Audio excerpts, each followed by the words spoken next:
글로벌 전략까지 시간입니다. 간밤에 미증시 이슈부터 오늘 국내 증시의 가장 빠른 전망 전략까지 함께 살펴보죠. 그랜드리 투자자분의 이완수 대표님 나오셨습니다. 안녕하십니까? 네, 안녕하십니까? 네, 10월의 첫 거래일 미증시부터 보겠습니다. 이단 악재 좀 하락이었는데 제조업 지수 나왔고 또 파월 금리 발언도 나왔고 어떻게 맞습니다. 보셨습니까? 일단 저희가 이제 9월 초에 아마 9월 징크스는 없을 것 같다 말씀드렸는데 이제 그건 맞은 것 같고요. 네. 그다음에 10월 달 되자마자 또 악재가 또 터졌어요. 어제 뭐 중동 지역에서 했던 문제라든지 추가적으로 미국 이제 그 PMI 지수도 그렇게 뭐 좋은 편은 아니었거든요. 네. 그래서 PMI 지수 먼저 좀 간단하게 보신다면은 S&P 글로벌 제조업 PMI가 한 47.3이죠. 9월 달이 3개월 연속 위축세가 나타났어요. 그리고 ISM 제조업 구매자 관리 지수도 47.2로 6개월 연속 위축세예요. 그래서 연준의 이제 기준금리 인하는 계속 될 수 있다 이렇게 보여질 것 같고요. 그다음에 노동부의 구인 이직 보고서 졸트스가 어제 나왔어요. 근데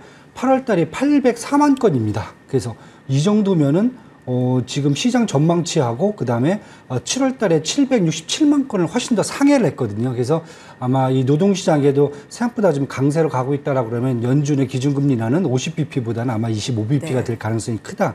지금 이렇게 지금 보여지고 있고요.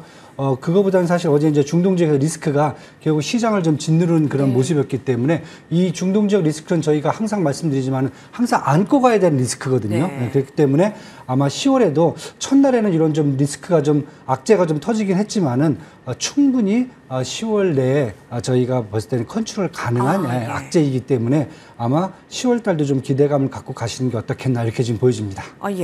제조업 위축세 금리 인하 계속될 것 같고요. 사실 이런 전쟁, 지정 확정 리스크는 계속 안고 가지만 이게 날짜까지 우리가 뭐 예상할 수는 없잖아요. 근데 10월도 좀 컨트롤할 수 있는 정도일 것이다라고 좀 중동 위기를 살펴보시면 될 것 같습니다. 자, 다음 이슈 좀 살펴볼까요? 전쟁 중인 러시아보다 오늘 수익률이 좀 처참했다라는 그 9월 국내 증시도 잠깐 살펴본다면요.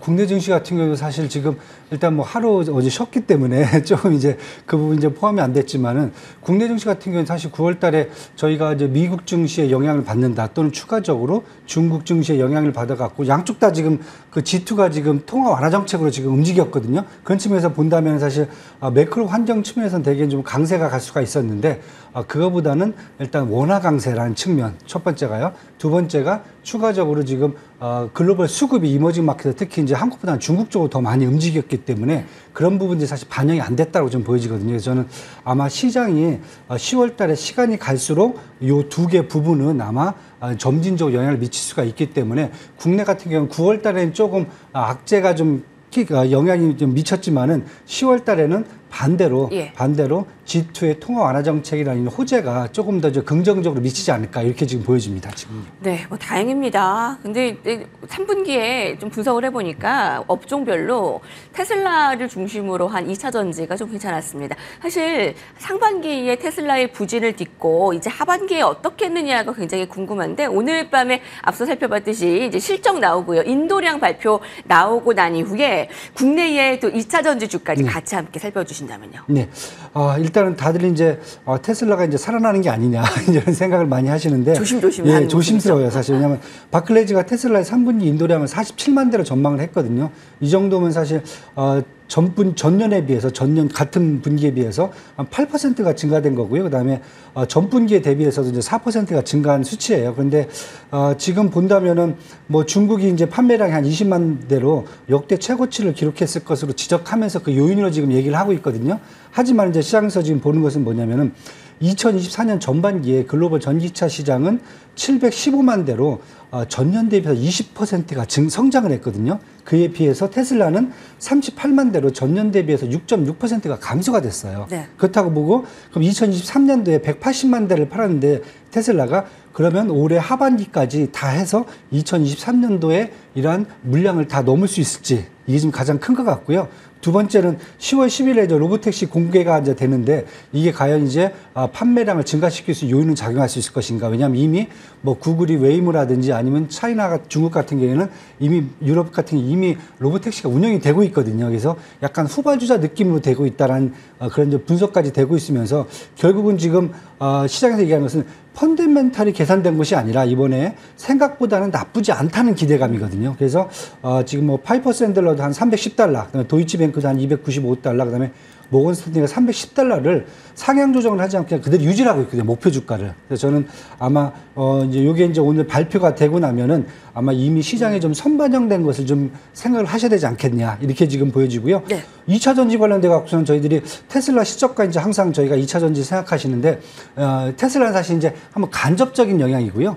실제는 사실 국내 그 2차 전지 관련주들은 다른 것보다는 미국의 2차 전지 생산 인프라 구축이 더 중요하거든요. 왜냐하면은 주로 판매가 네. 테슬라 같은 경우는 사실은 그 중국 공장에서는 CATL을 쓰고요. 그 다음에 미국과 유럽 지역에서는 이제 파나소닉 걸 쓰고 있거든요.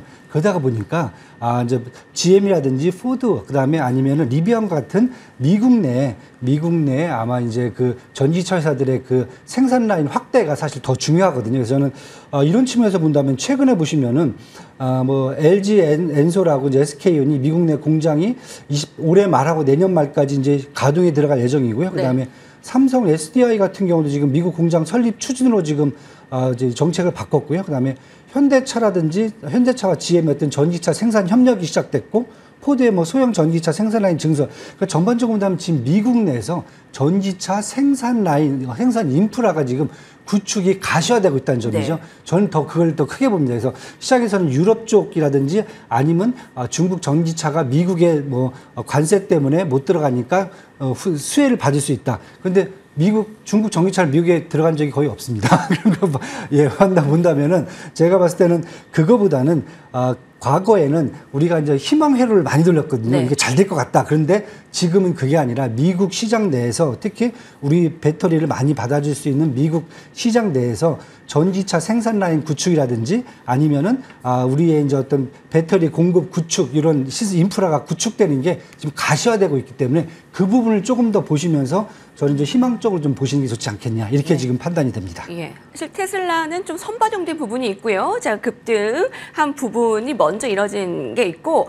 국내에서는 그러면 탑픽을 뭐 셀 3사로 보시는지 아니면 소재 쪽으로 보시는지 어떤 쪽을 가장 우위로 좀 보세요? 일단 제가 말씀드린 게 일단은 뭐 유럽 쪽이라든지 중국의 전기차 뭐 미국 판매 이런 거보다는 미국 내에 일단 인프라가 이제 올라오는 것을 보는 게 좋다라고 말씀드렸다고 그러면은 일단은 3사를 먼저 보시는 게 더 좋을 것 같아요. 왜냐하면 소부장 쪽은 이제 그 다음이기 때문에 먼저 이익 창출이라든지 매출 쪽은 아마 저희가 배터리 생산 업체 3사 쪽이 먼저 나오지 않겠느냐 이렇게 지금 저는 좀 보고 있습니다. 예, 이쪽 계속 홀딩 보유 의견 그렇죠. 가지고 가면 되겠죠. 네네, 특히 9월에 연기금이 2차 전지주를 가장 많이 매수하면서 기관의 수익률이 개인과 외국인보다 좋았던 네. 9월 아마 2차 전지가 큰 몫을 했다고 합니다. 자, 다음은 이제 중국과 관련한 소식 급등을 이어가고 있는데 통화 완화 정책이 그 효과가 좀 더 연말까지 이어질까요? 아니면 어느 쪽으로 좀 더 받을까요? 일단은 뭐 시장에서 이게 단기적이지 않겠냐 이렇게 좀 보고 있는데 네. 저는 반대로 아마 미국과 동조화돼 갖고 2025년 말까지 똑같이 이루어지지 않겠느냐. 왜냐하면 지금 시장에서 나온 게 G2의 지금 통화 완화 정책이거든요. 그렇다고 보면 미국하고 이머징 마켓에서 리더인 이제 중국이 통화 완화 정책을 실시했다는 것은 똑같습니다. 지금 중국도 기준금리에 비해서 지금 인플레이션율은 이 스프레드가 300bp 정도가 나오고 있거든요. 미국도 지금 300bp 수준에서 나오면서 점도표가 지금 2025년 말까지 계속 통화 완화 정책을 얘기하고 있고 중국도 이번에 나오는 게 뭐 역 RP 금리라든지 MLF라든지 그다음에 이제 지급 준비율 인하 그다음에 얘기된 게 지금 10월 말까지 대출 우대 금리에서 30bp 더 낮게 부동산 대출 금리를 유지하겠다. 그다음에 10월 말까지 대출 우대 금리도 더 인하하겠다라고 얘기하는 부분이 네. 단기간에 끝이는 게 아니라 아마 중국도 마찬가지로 미국과의 기준금리와 그다음에 이 시장과 인플레이션을 감안한다면은 장기적으로 지금 이제 기준금리 완화 정책을 써야 되거든요. 그래서 그걸 감안한다면은 저희가 봤을 때는 아마 미국과 동조화될 거다. 예, 이게 그렇군요. 이제 가장 큰 거거든요. 거고요. 두 번째는 이번에 기준금리를 내리면서 나올 수 있는 게 일단 제가 지난번에 말씀드렸던 정부 이제 중국 정부가 7월부터 지금 교체 수요 정책을 계속 쓰고 있거든요. 이것에 플러스 돼 갖고 이번에 10월 국경절 연휴, 그다음에 11월에 광군제 여기까지 한다면 폭발적인 소비 확대가 가능할 수가 있다.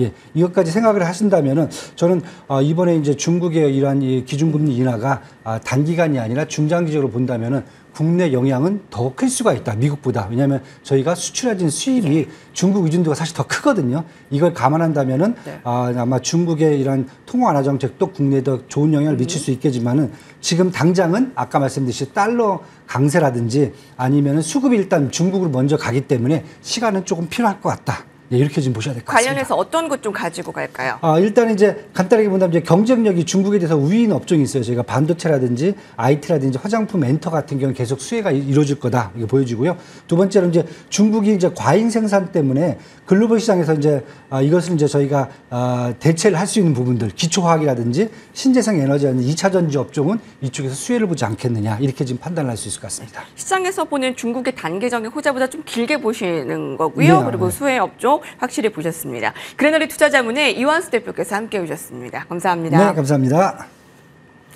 네, 오늘 미증시의 하락과 상품 시장의 변동성 확대, 좀 국내 증시 또 하락을 보일지 어떠한 전략 필요할지 머니투데이와 함께 하시기 바랍니다. 감사합니다.